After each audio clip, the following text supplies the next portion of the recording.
Good morning class. Today is 6th May 2020.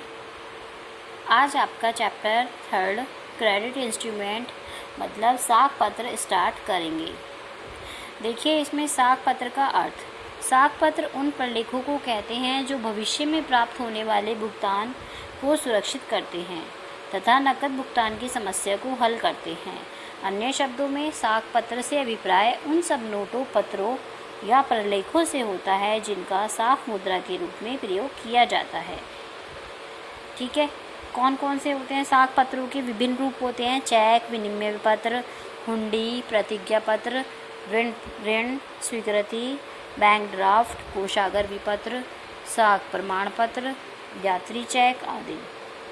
अब इस जो चैप्टर में हम केवल चेक से संबंधित बातों का ही अध्ययन करेंगे। सबसे पहले है चेक, इसे धनादेश भी कहते हैं। बैंक में जो रुपया जमा किया जाता है उसमें से रुपया निकालने का साधन चेक होता है। बैंक द्वारा जमाकर्ता को चेक बुक दे दी जाती है जिसमें 10, 25, 100 और इससे भी अधिक चेक हो सकते हैं।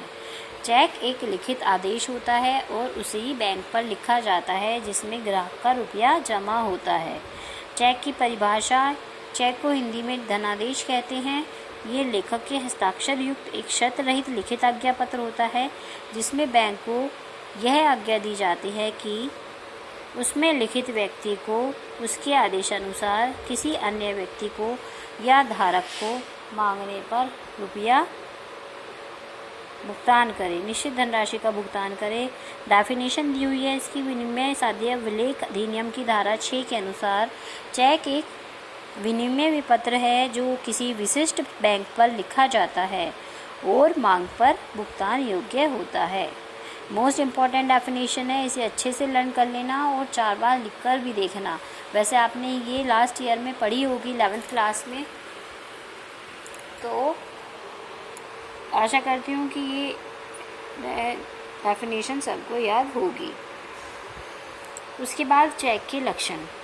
अब देखो, उपयुक्त परिभाषा के अनुसार चेक के निम्नलिखित लक्षण होते हैं। कौन कौन से? लेखक के हस्ताक्षर, शर्त रहित आज्ञापत्र, आदेश लिखित होना, बैंक विशेष पर लिखना, निश्चित धनराशि, भुगतान पाने वाले का स्पष्ट उल्लेख, मांगने पर भुगतान।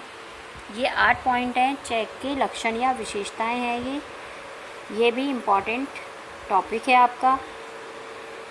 सबसे पहले लेखक के हस्ताक्षर। इस पर लेखक के हस्ताक्षर होना आवश्यक है तथा हस्ताक्षर भी स्वयं हस्ताक्षर पुस्तक में दिए गए नमूने के अनुसार होने चाहिए। मतलब जब हमने अपना अकाउंट खोला था, जो हमारे सिग्नेचर फाइल होती है एक बैंक के पास, उस टाइम पर जो हमने साइन किए हैं वही साइन हमारे चेक पर होनी चाहिए। अगर हमारे उस नमूने के अनुसार साइन मैच करेंगे तो ही बैंक चेक का भुगतान करेगा, अदरवाइज़ नहीं करेगा। उसके बाद है शर्त रहित। इसमें किसी प्रकार की शर्त नहीं होती। यदि चेक पर कोई शर्त लगा दी जाए, जैसे बिल्टी का देने पर भुगतान कीजिए, तो यह चेक नहीं कहलाएगा। थर्ड है आज्ञापत्र। यह आज्ञापत्र होता है जिसमें जमाकर्ता का अपने बैंकर को किसी भी व्यक्ति को रुपया देने का आदेश होता है। आदेश लिखित होना।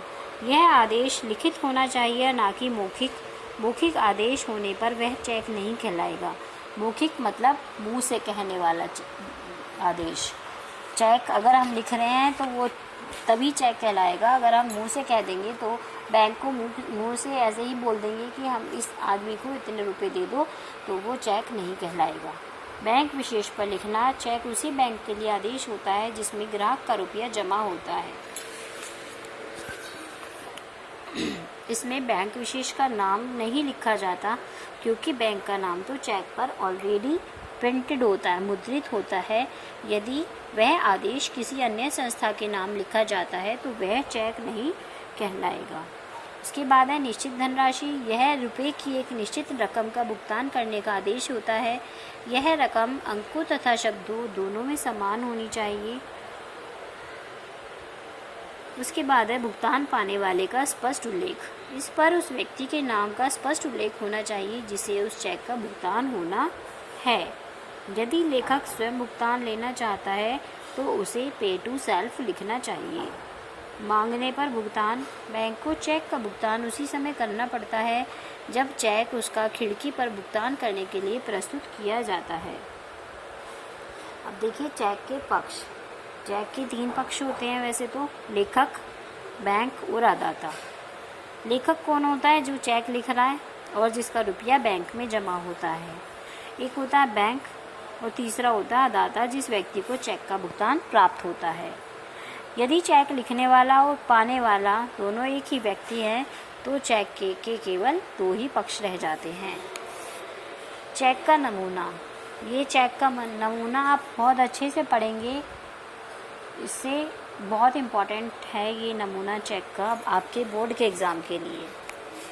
ठीक है क्लास, अब आया हमारा चेक को लिखते समय सावधानियाँ। चेक को लिखते समय लेखक को चाहिए कि वह चेक को बड़ी सावधानी से भरे, क्योंकि छोटी सी गलती होने पर भी बैंक भुगतान करने से मना कर देता है। चेक को लिखते समय कौन सी बातें ध्यान रखनी चाहिए? वो हैं सबसे पहले दिनांक या तारीख। प्रत्येक चेक पर तारीख लिखना आवश्यक होता है। जिस तारीख को चेक लिखा जा रहा है ठीक वही तारीख चेक पर लिखी होनी चाहिए। यदि चेक में पिछली या आगे की कोई तारीख होगी तो वह नियम के विरुद्ध समझा जाएगा। यदि चेक 6 माह से, इसे 6 महीने की जगह 3 महीने कर लीजिए। अब इसका टाइम 3 महीने हो गया है सन 2011 से। पुरानी तारीख डाल दी गई हो तो बैंक चेक का भुगतान नहीं करेगा और उस पर स्टेल चेक लिखकर उसे लौटा देगा। स्टेल चेक होता है बासी चेक।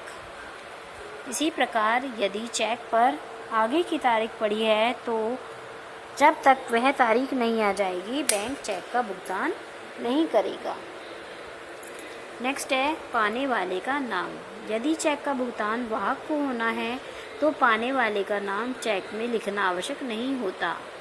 इसी प्रकार यदि चेक को लिखने वाला स्वयं अपने लिए रुपया निकालना चाहता है तो उसे नाम लिखने के स्थान पर क्या लिखता है? वो सेल्फ, पे टू सेल्फ। इन 2 दशाओं में के अतिरिक्त सब दशाओं में रुपया पाने वाले का नाम चेक पर लिखना चाहिए, जिससे